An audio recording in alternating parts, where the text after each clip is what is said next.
Assalamualaikum semuanya. Terima kasih sudah bergabung di channel Tani Minimalis. Saya Talito. Dan saya Talita. Hari ini kita akan menjelajahi topik yang sangat menarik, jadi pastikan Anda menonton sampai akhir.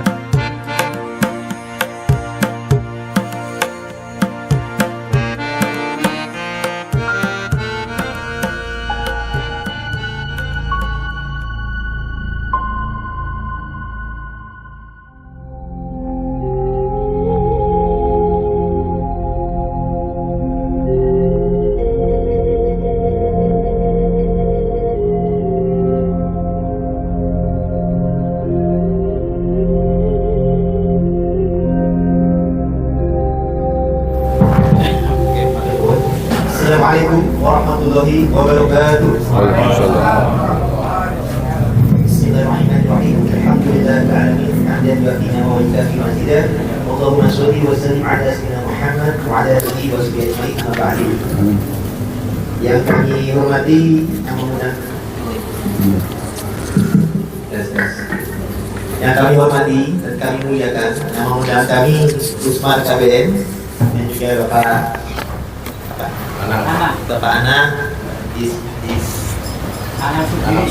Tanah Sugiri, juga pemilik Advo Cafe. Ini Masya Allah, cafe yang sekaligus dimiliki orang advokat dan with free legal consultation. Jadi ini mungkin para pemirsa di YouTube juga silakan suatu ketika mampir ke Banyumas, ini bisa mampir ini ke Advo Cafe. Ini merupakan cafe yang mantap. Jadi makanannya enak, minumannya, kopinya enak, tempat yang bisa satu dengan enak. Dan juga ini bisa masyarakat yang memiliki permasalahan hukum bisa berkonsultasi di sini. Kami pun insya Allah lagi mau konsultasi juga ini. Oke. Jadi langsung saja, mohon maaf yang tidak bisa kami sebut namanya satu persatu, tapi tanpa mengurangi rasa hormat, Pak Polisi dan lain sebagainya, Pak Pengacara. Jadi latar belakang dari permasalahan nasab yang sedang beredar sekarang ini itu pada dasarnya karena adanya pelanggaran norma atau hukum agama dan hukum negara. Apabila tidak ada pelanggaran-pelanggaran tersebut, tentunya tidak perlu ada sifatnya huru-hara secara permasalahan ini. Jadi dalam ilmu Islam pun yang namanya ilmu nasab itu sebenarnya adalah perintah Nabi untuk dijaga, di mana Rasulullah bersabda adalah ta'alamu min ansabikum ma tasnabi arhamakum. Pelajarilah sesuatu dari nasabmu, pelajari dari nasabmu sesuatu yang dapat membantumu menghubungkan silaturahim, menghubungkan tali kasih, persaudaraan, kasih sayang. Jadi ilmu nasab itu memang diperintahkan Rasul untuk dipelajari, tapi bukan menjadi alat rasis, kesombongan, merendahkan dan lain sebagainya, tapi justru untuk kita menyambung silaturahim. Jadi misalnya juga kemarin kami dengan Kiai Imad, meskipun kami ini keturunan Banten, ternyata ada tautan silsilah kepada Ki Ageng Wonosobo. Jadi kami kemarin di Wonosobo pun alhamdulillah nyambung silaturahim dan juga bisa berziarah ke Ki Ageng Wonosobo, berarti menyambung kekerabatan dengan keluarga yang ada di Jawa Tengah. Nah, termasuk hari ini alhamdulillah di Banyumas, silsilah kulo dari garis ibu itu ke Pangeran Diponegoro bin Diponegoro, yang mana Pangeran Diponegoro dulu juga berjuangnya di Banyumas. Nah, jadi silsilah itu untuk menyambung silaturahim, napak tilas sejarah, kita sekali kembali menyambung kasih sayang dan kekerabatan.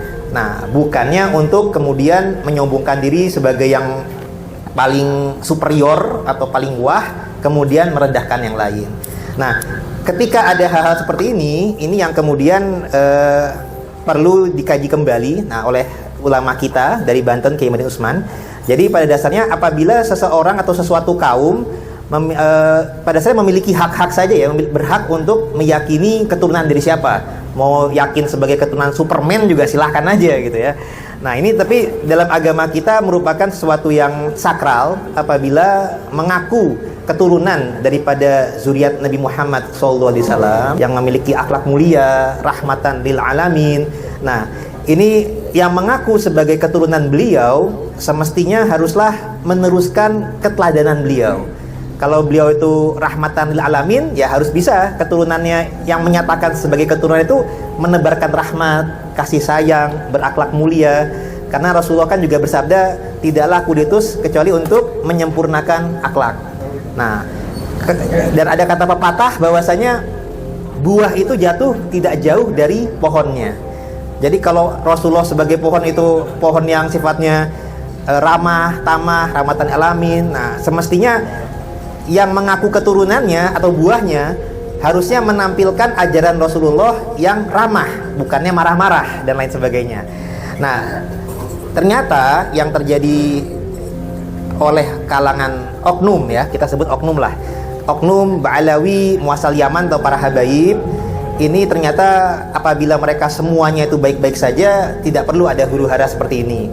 Tapi ketika di antara oknum-oknum tersebut mengaku zuriyah Nabi, tapi kemudian akan nasabnya tersebut menjadi sombong, rasis, merendahkan yang lain, persekusi, dawir, mengkapitalisasi umat. Nah, ini yang jadi permasalahan. Nah, perendahannya pun juga nggak main-main. Jadi ada merendahkan keluarga, misalkan Wali Songo, yang mana Wali Songo ini berjasa besar dalam penyebaran atau penyebar luasan dakwah Islam di Nusantara, bahkan menurunkan para para pahlawan nasional, para tokoh seperti pendiri Ormas Kiai Hasyim Asy'ari, Ahmad Dahlan, Kiai Ahmad Dahlan, dan juga para ulama, para kiai, banyak para pahlawan, bahkan para pemimpin-pemimpin kita tuh banyak yang keturunan Wali Songo. Nah, itu misalkan difitnah Wali Songo itu tidak punya anak cucu, tidak punya keturunan gitu. Dan juga perendahan kepada Sultanil Aulia Syekh Abdul Qadir Al-Jailani. Nah, padahal beliau itu sendiri adalah, kalau wali itu pangkatnya sultannya para wali. Dan dalam sejarah beliau ini justru guru dalam sanad keilmuan daripada leluhur mereka. Tapi kalangan Ba'alawi ini malahan merendahkan makomnya Syekh Abdul Qadir Al-Jailani ini sebagai di bawah makom daripada leluhur mereka Muhammad Faqih Muqaddam. Padahal Muhammad Faqih Muqaddam ini adalah murid sanadnya daripada Syekh Abu Madian, di mana Syekh Abu Madian juga murid daripada Syekh Abdul Qadir Al-Jailani. Nah, itu direndahkan seakan-akan kewaliannya di bawah daripada leluhur mereka. Berarti ini nyuwun sewu galil adab, karena merendahkan derajat daripada guru leluhurnya sendiri, yang sebenarnya itu tidak perlu untuk diomongkan. Kalau diyakini sepihak silahkan, tapi kalau disampaikan ke pejamaahnya itu kurang pas, karena malah membuat perpecahan di antara umat Islam. Karena kan juga pengikutnya Syekh Abdul Qadir juga banyak. Dan juga ada doktrin-doktrin juga nih Pak, bahwasanya berguru kepada satu habib yang bodoh lebih utama daripada berguru kepada 70 kiai yang alim. Nah, ini kan sudah merendahkan para kiai-kiai, para ulama Nusantara. Nah, sehingga ini sebenarnya keyakinan-keyakinan seperti ini membuat keruh dan bisa membuat konflik dan kegaduhan di masyarakat. Nah, kadang-kadang oknum-oknum tertentu pun juga menghina kepala negara tuh berani di publik gitu. Nah, kalau tokoh-tokoh sekelas kepala negara, para kiai, para Sultanil Aulia saja mereka berani rendahkan, bagaimana sikap mereka kepada yang selain itu, yang di bawah-bawah para ulama ini, yang rakyat pribumi biasa, itu bisa lebih direndahkan dan dieksploitasi sekali gitu. Dan sehingga, tetapi sayangnya banyak di kalangan bangsa atau masyarakat kita itu karena husnuzon, karena melihat dari penampilan mereka masih seperti Arab dan meyakini, karena bangsa Indonesia ini pada dasarnya ramah tamah dan rendah hati, baik sangka. Nah, itu yang kemudian malahan dimanfaatkan oleh oknum-oknum tersebut. Padahal jangan salah, kaum pribumi bangsa kita ini keturunan mulia, keturunan para raja, keturunan para wali, keturunan bahkan Nabi Ibrahim pun juga itu menurunkan para bangsa kita yang pribumi, baik dari jalur Nabi Ismail maupun dari istri Keturah. Jadi arti kata, bangsa pribumi kita ini bukan bangsa yang rendah, bukan bangsa yang bisa direndahkan dan dianggap bodoh dan lain sebagainya, tidak. Bangsa kita ini adalah bangsa yang rendah hati, yang Allah berjanji barang siapa yang merendahkan dirinya akan mengangkat derajatnya, tapi bukan buat direndahkan oleh sesama manusia. Nah, kita sudah mengalami lah namanya masa penjajahan ratusan tahun, dan kita dalam pembukaan Undang-Undang Dasar kan founding father kita sudah mengantarkan rakyat Indonesia ke depan pintu gerbang kemerdekaan. Nah, sekarang sudah saatnya kita bukan lagi di pintu gerbang, tapi masuk ke dalam pintu gerbang tersebut. Sudah saatnya kita ini merdeka, lepas dari belenggu penjajahan, dari kebodohan, kemiskinan, bahkan dari belenggu doktrin penjajahan kultural dan spiritual yang mengaku sebagai cucu Nabi. Karena ternyata mereka-mereka yang mengaku sebagai cucu Nabi ini, dalam pengkajian Kiai Ibadin Utsman ini belum terbukti secara ilmiah dari kajian kitab nasab, dan bahkan dari pakar genetik sekalipun juga belum, nggak terbukti. Nah, sehingga apabila mereka ini terus meneruskan kezaliman mereka, ya mungkin kami akan berkonsultasi dengan pihak hukum, apakah bisa ini ditempuh secara jalur hukum. Karena apabila ditempuh secara jalur hukum, ini insya Allah bisa diadu kebuktian di depan masyarakat, di depan publik. Silakan di depan hukum ini ada pakar genetik dan juga ada pakar ilmu nasab. Ini bisa dibuka di depan hukum sebagai suatu kepastian hukum, sehingga mereka tidak lagi bisa untuk mengklaim seenaknya saja, sombong, rasis, zalim, dan merendahkan bangsa kita.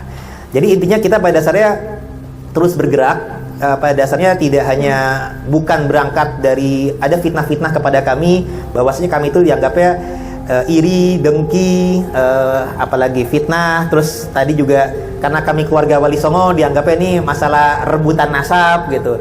Padahal tidak seperti itu. Hanya saja karena keluarga Wali Songo ini kami juga meyakini memiliki sisa yang bersambung, kami mungkin berani mewakili saja.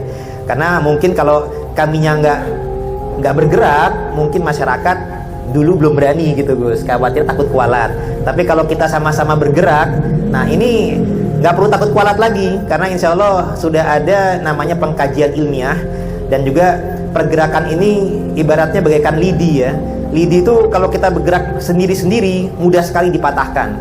Tapi sadarilah, kita bergerak bukan demi kepentingan diri pribadi, bukan hanya sekedar demi keluarga Wali Songo saja, tapi demi bangsa Indonesia, supaya bangsa kita ini bisa merdeka di negeri sendiri, jangan mau diperbudak oleh bangsa keturunan bangsa lain ya, meskipun pada dasarnya mereka pun juga sudah menjadi bagian daripada bangsa Indonesia, sudah sama-sama sebagai saudara seiman seislam. Nah, tapi gerakan kita ini justru karena gerakan cinta, bukan jalan kebencian. Karena dalam Islam itu apabila kita cinta, misalkan kepada anak kita, kita cinta, kita sayang, kalau berbuat salah ya mesti kita ingatkan, mesti kita sadarkan, bukannya dibiarkan salah begitu saja. Karena kan ada watawasaw bil haq, watawasaw bis sabr. Jadi kita harus mengingatkan dalam kebenaran, dan apabila kepada yang ya dalam kesabaran. Dan sabar itu juga harus sabar dalam terus-menerus memperjuangkan kebenaran. Jadi dalam memperjuangkan kebenaran dan keadilan ini kita harus terus-menerus sabar. Sebagaimana filosofi di alam ini, air yang tetesannya kecil, tapi kalau terus-menerus itu dapat menghancurkan sebuah batu. Sedangkan kalau disiram dengan air yang besar, batu itu hanya sekedar basah dan hanya sekedar bergeser dari tempatnya, tapi tidak akan hancur. Tapi dengan gerakan yang sabar, konsisten, terus-menerus, meskipun itu sifatnya kecil, bagikan tetesan air, tapi bisa menghancurkan dan melubangi sebuah batu. Nah, begitu juga perjuangan kita ini yang tadinya mungkin awalnya dari keluarga Wali Songo saja atau Kiai saja, tapi ini kita ajak bukan sekedar masalah adu nasab, tapi ini masalah bangsa.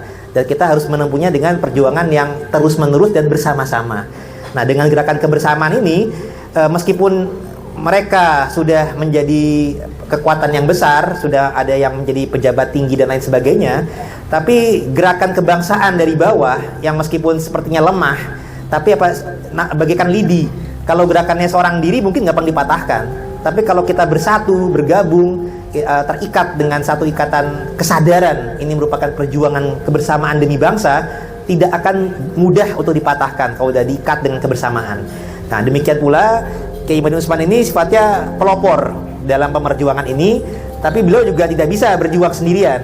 Perlu kita dukung bersama-sama, dan bahwasanya perjuangan beliau ini bukan hanya demi dirinya saja, bukan hanya demi keluarga Wali Songo saja, bukan hanya demi NU di mana beliau sebagai ulama NU saja, tapi demi kemaslahatan bangsa. Supaya bangsa ini tidak lagi dibodohi, tidak lagi dipengaruhi oleh oknum-oknum yang mengaku zuriat Nabi, kemudian seenaknya untuk melecehkan bangsa kita, merendahkan bangsa kita, dan juga ada hal-hal yang sudah melanggar hukum. Nah, karena pelanggaran hukum tersebut, Pak, kami juga sudah ada upaya untuk menempuh jalur hukum dengan melapor pidanakan tuh saudara Bahar bin Smith. Jadi Bahar bin Smith ini yang awal mula ketika Kiai Ibrahim Utsman menggelontorkannya itu kajian ilmiah, dia bukannya membalas atau mengcounter dengan kajian ilmiah, tapi malahan dengan fitnah. di mana dia dengan emosional memfitnah bahwasanya Wali Songo itu tidak ada anak cucu keturunannya. Nah, ini kemudian menimbulkan pro dan kontra dan kegaduhan, sehingga kami sudah melaporkan pidana atas kasus beliau tersebut. Dan ada juga fitnah-fitnah kepada kami ya, yang memfitnah nasab kami juga ada, dan itu kami tempuh jalur hukum juga, karena untuk memberikan pelajaran ke masyarakat bahwasanya apabila kita merasa di jalur yang benar, ya kita harus tempuhnya sesuai dengan rel kebenaran sebagai warga negara yang baik. Nah, jadi misalkan andai kata nih Habaib, misalkan ada yang merasa difitnah dengan kajian-kajian kita, ya silakan kalau misalkan merasa difitnah, silakan pidanakan atau tutut saya atau Kiai Bedun Usman. Insya Allah kami siap mempertanggungjawabkan di depan hukum. Karena apabila ada tuntutan kepada kami, misalkan kami dianggap menyebarkan berita bohong misalkan, ya silakan kita buktikan saja bersama-sama di pengadilan. Kita bisa undang saksi pakar, dari pakar ilmu nasab maupun saksi pakar genetik. Karena masalah ini sudah diteliti oleh pakar genetik dalam dan luar negeri, sehingga kami siap menyampaikan kebenaran ini. Karena kebenaran ini bukan harus ditutupi lagi, tapi sudah harus diungkap ke publik, supaya publik atau masyarakat ini tidak lagi terbodohi atau terlecehkan atau ya dirugikan. Karena banyaklah kasus-kasus yang menimpa, termasuk kasus rasis. Mereka merasa sebagai keturunan Rasulullah yang asli, garis laki. Kemudian ada yang merasa tidak sekufu apabila wanitanya dinikahi oleh kalangan bangsa kita, dan pernikahan tersebut dipaksa atau diceraikan, dipersekusi dan lain sebagainya. Itu banyak sekali. Tapi selama ini juga banyak yang bebas dari jalur hukum, karena banyak juga masyarakat kita yang tidak mau melapor karena takut kualat. Nah, dengan pergerakan kami ini, ya jangan lagi lah takut kualat kepada mereka gitu.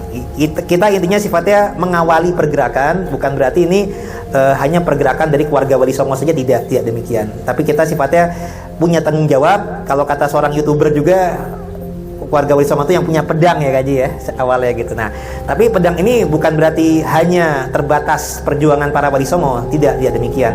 Ini sifatnya kita mengajak bersama-sama. Jadi ini bukan adu nasab. Kalau untuk keluarga Wali Songo sendiri, nasab kita ini apabila ada yang mau meragukan pun silahkan. Karena keluarga Wali Songo itu tidak mengedepankan nasab untuk minta pengakuan, minta penghormatan, atau merendahkan yang lain pun tidak. Silsilah itu hanya kami jaga untuk menjambung dan menjaga silaturahim, juga untuk memotivasi. Kalau kami misalkan keturunan daripada orang mulia, ya kita memotivasi kita harus berbuat kebajikan dan kemuliaan sebagaimana para leluhur. Sifatnya lebih ke arah sana. Mungkin demikian latar belakang dari kami. Lebih kurangnya mohon dimaafkan. Nanti mungkin bisa tanya-tanya jawab kembali. Wa'alaikumsalam warahmatullahi wabarakatuh.